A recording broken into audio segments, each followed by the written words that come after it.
ಬಹುತೇಕ ಇವತ್ತು ಸಂಜೆ 4:45ವರೆಗೂ ಮಹಾಭಾರತದಲ್ಲಿ ಧರ್ಮಸ್ಥಳ ಎಸ್ಐಟಿ ತನಿಖೆ ಇದರ ಸುತ್ತ ಆಗ್ತಾ ಇರುವ ಬೆಳವಣಿಗೆಗಳ ಚರ್ಚೆ ಅನ್ನೋ ನಿರ್ಧಾರದಲ್ಲಿದೆ. ಆದ್ರೆ ಯಾವಾಗ ರಾಜ್ಯ ಸರ್ಕಾರದ ಕ್ಯಾಬಿನೆಟ್ ಮೀಟಿಂಗ್ನಲ್ಲಿ ಒಂದಷ್ಟು ಬೆಳವಣಿಗೆಗಳಾಯಿತು.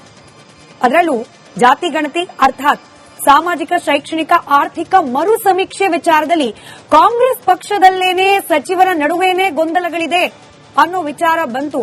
ಮತ್ತೊಮ್ಮೆ ನಿನ್ನೆಯಂತೆ ಇವತ್ತು ಕೂಡ ಮಹಾಭಾರತದಲ್ಲಿ ಈ ಜಾತಿ ಗಣತಿಯದ್ದೇ ಚರ್ಚೆ ಮಾಡೋ ಅನಿವಾರ್ಯತೆ ಎದುರಾಯಿತು. ಯಾಕಂದ್ರೆ ಅನೇಕ ಪ್ರಶ್ನೆಗಳಿಗೆ ಉತ್ತರವನ್ನ ಕಂಡುಕೊಳ್ಳೋದು ಬಾಕಿ ಇದೆ.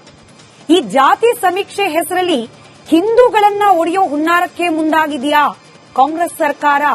ಅದರಲ್ಲೂ ಹಿಂದೂ ಧರ್ಮದಲ್ಲಿರ್ತಕ್ಕಂಥ ಕೆಲ ಪ್ರಬಲ ಸಮುದಾಯಗಳು, ಒಕ್ಕಲಿಗ, ಲಿಂಗಾಯತ, ಈ ರೀತಿಯ ಪ್ರಬಲ ಜನಸಂಖ್ಯೆ ಆಧಾರದ ಮೇಲೆ ನಾನು ಹೇಳ್ತಿರೋದು, ಇಂಥ ಪ್ರಬಲ ಸಮುದಾಯಗಳನ್ನೇ ಒಡೆಯುವ ಪ್ರಯತ್ನಕ್ಕೆ ಮುಂದಾಯ್ತ ಸಿದ್ದರಾಮಯ್ಯನವರ ನೇತೃತ್ವದ ಸರ್ಕಾರ ಅನ್ನುವ ಅನುಮಾನ. ಹಾಗೆ ಅನೇಕ ಹಿಂದೂ ಹೆಸರಿನ ಜೊತೆಯಲ್ಲಿರುವ ಕ್ರಿಶ್ಚಿಯನ್ ಜಾತಿಗಳು, ಇದನ್ನ ಆ ಪಟ್ಟಿಯಲ್ಲಿ ಸೇರಿಸುವ ಮೂಲಕ ಸರ್ಕಾರವೇ ಅಧಿಕೃತವಾಗಿ ಮತಾಂತರಕ್ಕೆ ಉತ್ತೇಜನ ನೀಡೋ ಪ್ರಯತ್ನಕ್ಕೆ ಮುಂದಾಗ್ತಿದೆಯಾ? ಕಾಂಗ್ರೆಸ್ ಪಕ್ಷವೇ ಈ ಸಮೀಕ್ಷೆಯ ಹೆಸರಲ್ಲಿ ಇಬ್ಬಾಗ ಆಗೋ ಹಂತಕ್ಕೆ ಬಂದುಬಿಟ್ಟಿದೆಯಾ? ಈ ರೀತಿ ಅನೇಕ ಪ್ರಶ್ನೆಗಳು ಎದುರಾಯ್ತು. ಹಾಗನ್ ಮಾತ್ರಕ್ಕೆ ಬಿಜೆಪಿಯಲ್ಲಿ ಎಲ್ಲವೂ ಸರಿ ಇದೆಯಾ? ಬಿಜೆಪಿ ಬಗ್ಗೆ ಎಂಬಿ ಪಾಟೀಲ್ ಮಾಡಿರತಕ್ಕಂಥ ಅತಿ ದೊಡ್ಡ ಗಂಭೀರವಾದ ಆರೋಪ, ಈ ವೀರಶೈವ ಲಿಂಗಾಯತ ಮಹಾಸಭಾದಲ್ಲಿ ನಿರ್ಣಯವನ್ನ ಕೈಗೊಳ್ಳೋ ಸಂದರ್ಭದಲ್ಲಿ ಧರ್ಮದ ಕಾಲಂನಲ್ಲಿ ಹಿಂದೂ ಅಂತ ಬರೆಸಬಾರದು, ಬದಲಾಗಿ ವೀರಶೈವ ಲಿಂಗಾಯತ ಅಂತ ಬರೆಸಬೇಕು ಅನ್ನೋ ನಿರ್ಣಯ ಕೈಗೊಂಡ ಸಭೆಯಲ್ಲೇನೆ ಬಿಎಸ್ ಯಡಿಯೂರಪ್ಪನವರಿದ್ರು, ಬಿಜೆಪಿ ರಾಜ್ಯಾಧ್ಯಕ್ಷರಾದ ವಿಜಯೇಂದ್ರ ಅವರಿದ್ರು. ಅಲ್ಲಿ ಸುಮ್ಮನಿದ್ದು ಆಚೆ ಬಂದ್ಬಿಟ್ಟು ದ್ವಿಪಾತ್ರಾಭಿನಯ ಮಾಡ್ತಿದ್ದಾರೆ. ಅಲ್ಲಿಗೆ ಬಿಜೆಪಿಯಲ್ಲೂ ಕೂಡ ಈ ಸಮೀಕ್ಷೆ ಹೆಸರಲ್ಲಿ ಡಬಲ್ ಗೇಮ್ ನಡೀತಿದ್ಯಾ? ಇಂಥ ಅನೇಕ ಪ್ರಶ್ನೆಗಳಿಗೆ ಉತ್ತರವನ್ನ ಕಂಡುಕೊಳ್ಳೋ ಭಾಗವಾಗಿ ಇವತ್ತಿನ ಮಹಾಭಾರತ ಚರ್ಚಾ ಕಾರ್ಯಕ್ರಮವನ್ನ ಮಾಡ್ತಿದ್ದೀನಿ.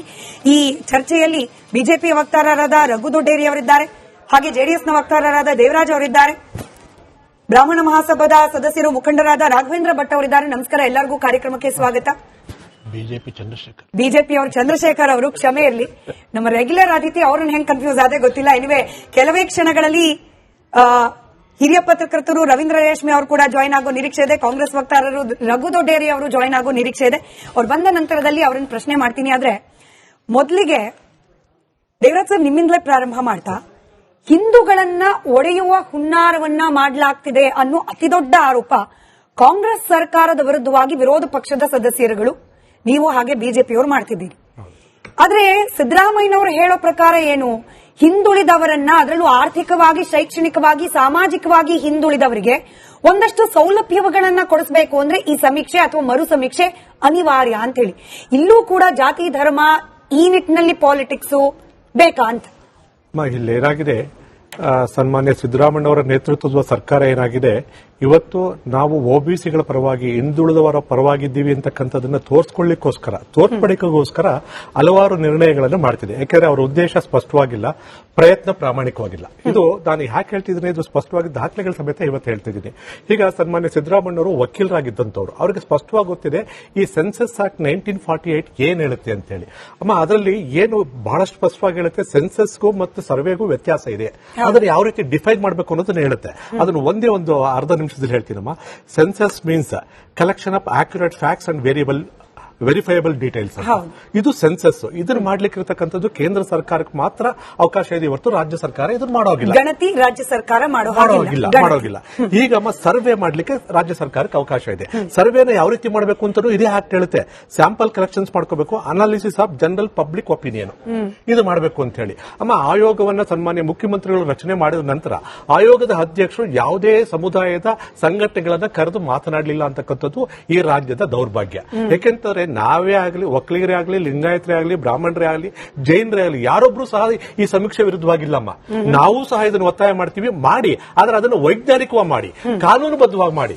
ನಿಮಗೆ ಯಾವ್ದ್ರಲ್ಲಿ ಹಕ್ಕಿದೆಯೋ ಅದನ್ನು ಮಾಡಿ, ಕೇಂದ್ರ ಸರ್ಕಾರಕ್ಕೆ ಯಾವ್ದ್ರಲ್ಲಿ ಹಕ್ಕಿದೆಯೋ ಅದನ್ನು ಮಾಡಿ ಅಂತ. ಈಗ ರಾಜ್ಯ ಸರ್ಕಾರ ಬಹಳಷ್ಟು ತರಾತುರಿಯಲ್ಲಿ ಹೊಟ್ಟಿರೋದು ಯಾಕೆ ಅಂತಕ್ಕಂಥದ್ದೇ ಇವತ್ತು ಸಂಶಯಗಳನ್ನು ಹುಟ್ಟಾಕಿರ್ತಕ್ಕಂಥದ್ದು. ಕೇವಲ 3 ತಿಂಗಳಿಗೆ ಕೇಂದ್ರ ಸರ್ಕಾರ ಇದೇ ಸೆನ್ಸಸ್ ನ ಮನೆ ಮನೆಗೆ ಹೋಗಿ ಒಂದು ವೈಯಕ್ತಿಕ ಡಾಟಾಗಳನ್ನ ಕಲೆಕ್ಟ್ ಮಾಡ್ಲಿಕ್ಕೆ ಮುಂದಾಗ್ತಿದೆ. ಅಂತಹ ಸಂದರ್ಭದಲ್ಲಿ ಕೇವಲ ಇವರು 3 ತಿಂಗಳಲ್ಲಿ ಇಷ್ಟೊಂದು ತರಾತುರಿಯಾಗಿ ಇದನ್ನು ಮಾಡುವಂತ ಅಗತ್ಯ ಏನಿದೆ? 15 ದಿವಸದಲ್ಲಿ ರಾಜ್ಯದಲ್ಲಿರ್ತಕ್ಕಂಥ ಸರಿಸುಮಾರು 2 ಕೋಟಿ ಕುಟುಂಬಗಳನ್ನ ನಾವು ಭೇಟಿ ಆಗ್ತೀವಿ ಅಂತಕ್ಕಂಥದ್ದು ಸಾಧುನಾ? ಕಾನೂನು ಪ್ರಕಾರ ಇವರು ಕುಟುಂಬಗಳನ್ನ ಭೇಟಿ ಆಗೋಗಿಲ್ಲ, ಬರೀ ಸ್ಯಾಂಪಲ್ ಸರ್ವೆ ತಗೋಬೇಕು.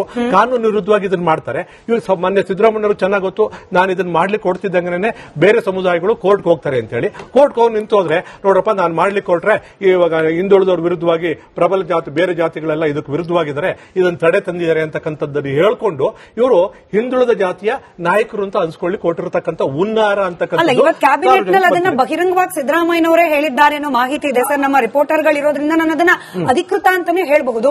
ನನ್ನನ್ನ ಡೆಲಿಬ್ರೇಟ್ ಆಗಿ ಅಂದ್ರೆ ಸಿದ್ದರಾಮಯ್ಯನವರ ಹೇಳಿಕೆ ಇದು, ಡೆಲಿಬ್ರೇಟ್ ಆಗಿ ನನ್ನನ್ನ ಮೇಲ್ವರ್ಗದ ವಿರೋಧಿ ಅನ್ನೋ ತರದಲ್ಲಿ ಬಿಂಬಿಸಲಾಗ್ತಾ ಇದೆ ಅನ್ನೋ ಮಾತು ಸಿದ್ದರಾಮಯ್ಯನವರ ಬಾಯಿಂದಲೇ ಬಂತು ಅನ್ನೋ ಸುದ್ದಿ ಇದೆ. ಅಮ್ಮ, ಹೀಗೇನಾಗಿದೆ, ಸರಿಸುಮಾರು 47 ಕ್ರಿಶ್ಚಿಯನ್ ಹೊಸ ಸಮುದಾಯಗಳನ್ನು ನೀವು ಸೃಷ್ಟಿ ಮಾಡಿದ್ರಿ. ಹಿಂದೂಗಳಲ್ಲಿ ಮಾಡ್ತಿರೋ, ಕ್ರಿಶ್ಚಿಯನ್ ಮಾಡ್ತಿರೋ ನನಗೆ ಗೊತ್ತಿದ್ದಿಲ್ಲ. ಅದನ್ನು OBC ಕ್ಯಾಟಗರಿಗೆ ತಗೊಂಡ್ಬಂದಿದ್ರಿ. ಈಗ ಸರಿಸುಮಾರು 331 ಹೊಸ ಜಾತಿಗಳನ್ನು ಸೃಷ್ಟಿ. ಇಷ್ಟು ದಿವಸ ಇವರೆಲ್ಲ ಏನ್ ಹೇಳಿದ್ರು, ಬ್ರಾಹ್ಮಣರು ಜಾತಿಗಳನ್ನು ಸೃಷ್ಟಿ ಮಾಡ್ಬಿಟ್ರು, ಬ್ರಾಹ್ಮಣರು ಸೃಷ್ಟಿ ಮಾಡಿದ್ರು ಅಂತ. ಈ 331 ಜಾತಿ ಸೃಷ್ಟಿ ಮಾಡಿದ್ರಲ್ಲ, ಯಾರು ಸೃಷ್ಟಿ ಮಾಡಿರೋದಾಗ್ರೆ? ಆದ್ರೆ ಹೊಸ ಜಾತಿಗಳ ಜನಕ ಸನ್ಮಾನ್ಯ ಸಿದ್ದರಾಮಯ್ಯವರು ಅಂತ ಹೇಳ್ಬೋದಾ ಇವತ್ತು ರಾಜ್ಯದಲ್ಲಿ? ಈಗ ಇವ್ರ ಉದ್ದೇಶ ಏನಾಗಿದೆ? ಈಗ ಜಾತಿಗಳು ಇನ್ ಕೇಸ್ ಹಾಕಿ ಸೃಷ್ಟಿ ಆಗ್ಬೇಕು ಅಂದ್ರೂ ಕೂಡ ಅದರದ್ದೇ ಆದ ಕೆಲವೊಂದಷ್ಟು ನಿಯಮಗಳಿದೆ, ಕಾನೂನುಗಳಿವೆ. ಆ ಕಾನೂನುಗಳು ಧಿಕ್ಕರಿಸಿ ಇವರು ಮಾಡ್ತಿರೋ ಉದ್ದೇಶ ಏನು ಅಂತಕ್ಕಂಥದ್ದು ನಮಗೆ ಬಂದಿರತಕ್ಕಂಥದ್ದು ಒಂದಮ್ಮ. ಮಾನ್ಯ ಸಿದ್ದರಾಮಯ್ಯವರು ಒಂದು ಹೇಳಿಕೆಯನ್ನು ಕೊಟ್ಟು ತಮ್ಮ ವಾಹಿನಿಯಲ್ಲಿ ಅದನ್ನ ನಾನು ನೋಡಿದೆ. ಏನು, ಇವತ್ತು ಹಿಂದೂ ಧರ್ಮದಲ್ಲಿ ಸಮಾನತೆ ಇಲ್ಲದೆ ಇರೋದ್ರಿಂದ ಬೇರೆ ಧರ್ಮಕ್ಕೆ ಇವತ್ತು ಮತಾಂತರ ಆಗಿದ್ದಾರೆ ಅಂತ ಹೇಳಿ. ಮತಾಂತರ ಆದ್ಮೇಲೆ ಅಲ್ಲಿ ಸಮಾನತೆ ಇದೆಯಲ್ವಾ? ಕ್ರಿಶ್ಚಿಯಾನಿಟಿ ಸಮಾನತೆ ಇದೆ. ಸಮಾನತೆ ಇದ್ಮೇಲೆ ಮತ್ತೆ ಯಾಕೆ ಅವ್ರಿಗೆ ನೀವು OBC ತಗೊಂಡ್ಬರ್ತೀರಿ? ಆಯ್ತು, ಇದು ಪೊಲಿಟಿಕಲಿ ನೋಡೋದಕ್ಕಿಂತ ಸುಪ್ರೀಂ ಕೋರ್ಟ್ ಕೂಡ ಹೇಳಿದೆ, ಕನ್ವರ್ಟ್ ಒಂದ್ಸತಿ ಆದ್ಮೇಲೆ ಮತಾಂತರ ಆದ್ಮೇಲೆ ಮತ್ತೆ ಯಾಕೆ ಹಿಂದಿನ ಮತವನ್ನು ಕೆಳಕ್ ಹಾಕ್ಬೇಕು? ಕಾಂಟ್ರಡಿಕ್ಟರಿ ಅಂದ್ರೆ ಕಾನೂನಿಗೆ ವಿರೋಧವಾಗಿರ್ತಕ್ಕಂತಹ ಅಂಶಗಳನ್ನು ಸೇರ್ಕೊಂಡು ಇವತ್ತು ಸಮೀಕ್ಷೆ ಮಾಡ್ಲಿಕ್ಕೆ ಹೊರಟಿರುವ ಸರ್ಕಾರದ ಘನ ಉದ್ದೇಶ ಏನು ಅಂದ್ರೆ, ಅಮ್ಮ ನಾವೆಲ್ಲರೂ ಇವಾಗ ಸನ್ಮಾನ್ಯ ಸಿದ್ದರಾಮಯ್ಯವರು ಹಿಂದುಳಿದ ವರ್ಗದ ನಾಯಕರು ಹೋಗಿದ್ರೆ ರಾಜ್ಯದಲ್ಲಿ 11 ಹಿಂದುಳಿದ ವರ್ಗದ ನಿಗಮಗಳಿವೆ. ಅದರಲ್ಲಿ 8 ನಿಗಮಕ್ಕೆ ಅಧ್ಯಕ್ಷನೇ ಮಾಡಿಲ್ಲ. ಅಮ್ಮ, ಆ ಅಧ್ಯಕ್ಷ ಹೇಳ್ಕೊಂಡು ಸಂಬಳ ತಗೊಂಡ್ಬಿಟ್ಟವ್ರೆ 70-80 ಕೋಟಿ ಲಕ್ಷ. ಸಪರೇಟ್ ಡಿಬೇಟ್ ಮಾಡಬೇಕು ಸರ್. ನನಗೆ ಬಂದಿರೋ ಆಶ್ಚರ್ಯ ಅಂದ್ರೆ ಸರ್, 11 ನಿಗಮಗಳಿವೆ, ಅಭಿವೃದ್ಧಿ ನಿಗಮಗಳು ಆಯಾ ಜನಾಂಗದ್ದು. ಅದರಲ್ಲಿ 8ಕ್ಕೆ ಇವರು ಅಧ್ಯಕ್ಷ ನೇಮಕ ಮಾಡಿಲ್ಲ. ಇವರು 2 ವರ್ಷದಲ್ಲಿ ಹಿಂದುಳಿದ ವರ್ಗದ ನಾಯಕ ಆಗ್ತಾರೆ. ಈಗ ಜಾತಿಗಳು ಇನ್ ಕೇಸ್ ಹಾಕಿ ಸೃಷ್ಟಿ ಆಗ್ಬೇಕು ಅಂದ್ರೂ ಕೂಡ ಅದರದ್ದೇ ಆದ ಕೆಲವೊಂದಷ್ಟು ನಿಯಮಗಳಿದೆ, ಕಾನೂನುಗಳಿವೆ. ಆ ಕಾನೂನುಗಳು ಧಿಕ್ಕರಿಸಿ ಇವರು ಮಾಡ್ತಿರೋ ಉದ್ದೇಶ ಏನು ಅಂತಕ್ಕಂಥದ್ದು ನಮಗೆ ಬಂದಿರತಕ್ಕಂಥದ್ದು ಒಂದಮ್ಮ. ಮಾನ್ಯ ಸಿದ್ದರಾಮಯ್ಯವರು ಒಂದು ಹೇಳಿಕೆಯನ್ನು ಕೊಟ್ಟು ತಮ್ಮ ವಾಹಿನಿಯಲ್ಲಿ ಅದನ್ನ ನಾನು ನೋಡಿದೆ. ಏನು, ಇವತ್ತು ಹಿಂದೂ ಧರ್ಮದಲ್ಲಿ ಸಮಾನತೆ ಇಲ್ಲದೆ ಇರೋದ್ರಿಂದ ಬೇರೆ ಧರ್ಮಕ್ಕೆ ಇವತ್ತು ಮತಾಂತರ ಆಗಿದ್ದಾರೆ ಅಂತ ಹೇಳಿ. ಮತಾಂತರ ಆದ್ಮೇಲೆ ಅಲ್ಲಿ ಸಮಾನತೆ ಇದೆಯಲ್ವಾ? ಕ್ರಿಶ್ಚಿಯಾನಿಟಿ ಸಮಾನತೆ ಇದೆ. ಸಮಾನತೆ ಇದ್ಮೇಲೆ ಮತ್ತೆ ಯಾಕೆ ಅವ್ರಿಗೆ ನೀವು OBC ತಗೊಂಡ್ಬರ್ತೀರಿ? ಆಯ್ತು, ಇದು ಪೊಲಿಟಿಕಲಿ ನೋಡೋದಕ್ಕಿಂತ ಸುಪ್ರೀಂ ಕೋರ್ಟ್ ಕೂಡ ಹೇಳಿದೆ, ಕನ್ವರ್ಟ್ ಒಂದ್ಸತಿ ಆದ್ಮೇಲೆ ಮತಾಂತರ ಆದ್ಮೇಲೆ ಮತ್ತೆ ಯಾಕೆ ಹಿಂದಿನ ಮತವನ್ನು ಕೆಳಕ್ ಹಾಕ್ಬೇಕು? ಕಾಂಟ್ರಡಿಕ್ಟರಿ ಅಂದ್ರೆ ಕಾನೂನಿಗೆ ವಿರೋಧವಾಗಿರ್ತಕ್ಕಂತಹ ಅಂಶಗಳನ್ನು ಸೇರ್ಕೊಂಡು ಇವತ್ತು ಸಮೀಕ್ಷೆ ಮಾಡ್ಲಿಕ್ಕೆ ಹೊರಟಿರುವ ಸರ್ಕಾರದ ಘನ ಉದ್ದೇಶ ಏನು ಅಂದ್ರೆ, ಅಮ್ಮ ನಾವೆಲ್ಲರೂ ಇವಾಗ ಸನ್ಮಾನ್ಯ ಸಿದ್ದರಾಮಯ್ಯವರು ಹಿಂದುಳಿದ ವರ್ಗದ ನಾಯಕರು ಹೋಗಿದ್ರೆ ರಾಜ್ಯದಲ್ಲಿ 11 ಹಿಂದುಳಿದ ವರ್ಗದ ನಿಗಮಗಳಿವೆ. ಅದರಲ್ಲಿ 8 ನಿಗಮಕ್ಕೆ ಅಧ್ಯಕ್ಷನೇ ಮಾಡಿಲ್ಲ. ಅಮ್ಮ, ಆ ಅಧ್ಯಕ್ಷ ಹೇಳ್ಕೊಂಡು ಸಂಬಳ ತಗೊಂಡ್ಬಿಟ್ಟವ್ರೆ 70-80 ಕೋಟಿ ಲಕ್ಷ. ಸಪರೇಟ್ ಡಿಬೇಟ್ ಮಾಡಬೇಕು ಸರ್.